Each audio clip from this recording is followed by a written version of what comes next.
மாண்புமிகு திரு நத்தம் இரா விஸ்வநாதன்.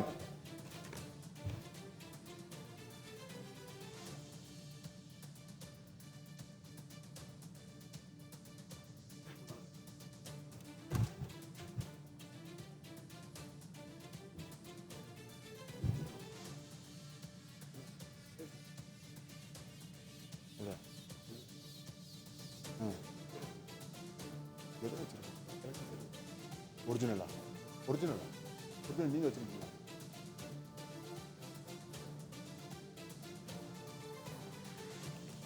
சட்டமன்ற பேரவையின் உறுப்பினராக தேர்ந்தெடுக்கப்பெற்ற நத்தம் இரா விஸ்வநாதன் என்னும் நான் சட்ட முறைப்படி நிறுவப்பட்டுள்ள இந்திய அரசமைப்பு சட்டத்தின் உண்மையான நம்பிக்கையும் பற்றுறுதியும் கொண்டிருப்பேன் என்றும் இந்திய நாட்டின் இறையாண்மையும் ஒருமைப்பாட்டையும் நிலைநிறுத்துவேன் என்றும் நான் மேற்கொள்ள இருக்கும் கடமையை நேர்மையுடன் நிறைவேற்றுவேன் என்றும் உளமாற உறுதி கூறுகிறேன்.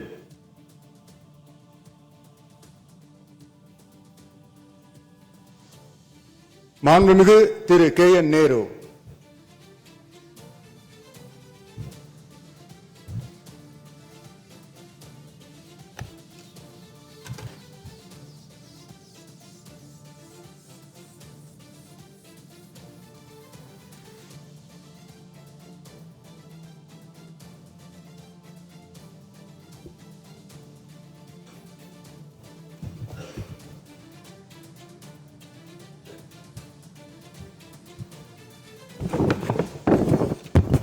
சட்டமன்ற பேரவையின் உறுப்பினராக தேர்ந்தெடுக்கப்பட்ட KN நேரு என்னும் நான் சட்ட முறைப்படி நிறுவப்பெற்றுள்ள இந்திய அரசியலமைப்பு சட்டத்தில் உண்மையான நம்பிக்கையும் பற்றுறுதியும் கொண்டிருப்பேன் என்றும் இந்திய நாட்டின் இறையாண்மையும் ஒருமைப்பாட்டையும் நிலைநிறுத்துவேன் என்றும் நான் மேற்கொள்ள இருக்கும் கடமையை நேர்மையுடன் நிறைவேற்றுவேன் என்றும் உளமாற உறுதி கூறுகிறேன்.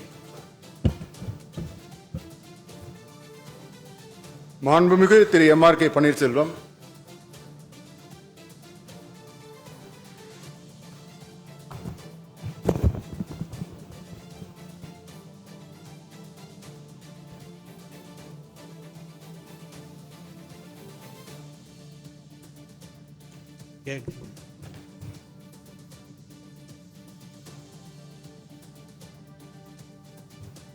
சட்டமன்ற பேரவையின் உறுப்பினராக தேர்ந்தெடுக்கப்பட்ட MRK பன்னீர்செல்வம் என்னும் நான் சட்ட முறைப்படி நிறுவப்பெற்றுள்ள இந்திய அரசியலமைப்பு சட்டத்தின் உண்மையான நம்பிக்கையும் பற்றுறுதியும் கொண்டிருப்பேன் என்றும் இந்திய நாட்டின் இறையாண்மையையும் ஒருமைப்பாட்டையும் நிலைநிறுத்துவேன் என்றும் நான் மேற்கொள்ள இருக்கும் கடமையை நேர்மையுடன் நிறைவேற்றுவேன் என்றும் உளமாற உறுதி கூறுகிறேன்.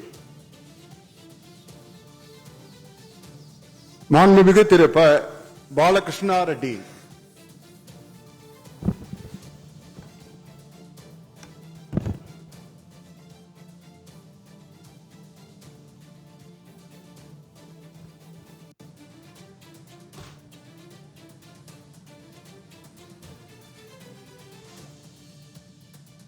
சட்டமன்ற பேரவையின் உறுப்பினராக தேர்ந்தெடுக்கப்பெற்ற வி. பாலகிருஷ்ண ரெட்டி என்கிற நான் சட்டமுறைப்படி நிறுவப்பட்டுள்ள இந்திய அரசமைப்பு சட்டத்தின் உண்மையான நம்பிக்கையும் பற்றுறுதியும் கொண்டிருப்பேன் என்றும் இந்திய நாட்டின் இறையாண்மையும் ஒருமைப்பற்றையும் நிறைவேற்றுவேன் என்றும் நான் மேற்கொள்ள இருக்கும் கடமையை நேர்மையுடன் நிறைவேற்றுவேன் என்றும் கடவுள் உறுதி.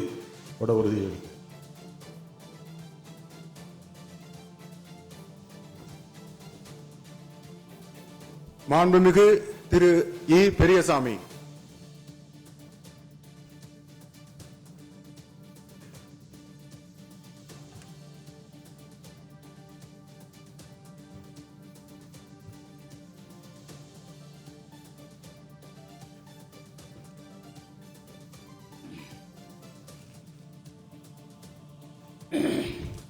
சட்டமன்ற பேரவையின் உறுப்பினராக தேர்ந்தெடுக்கப்பட்ட E. பெரியசாமி நான் சட்டமுறைப்படி நிறுவப்பட்டுள்ள இந்திய அரசியலமைப்பு சட்டத்தில் உண்மையான நம்பிக்கையும் பற்றுறுதியும் கொண்டிருப்பேன் என்றும் இந்திய நாட்டினுடைய இறையாண்மையையும் ஒருமைப்பாட்டையும் நிலைநிறுத்துவேன் என்றும் நான் மேற்கொள்ள இருக்கும் கடமையை நேர்மையுடன் நிறைவேற்றுவேன் என்றும் உளமாற உறுதி கூறுகிறேன்.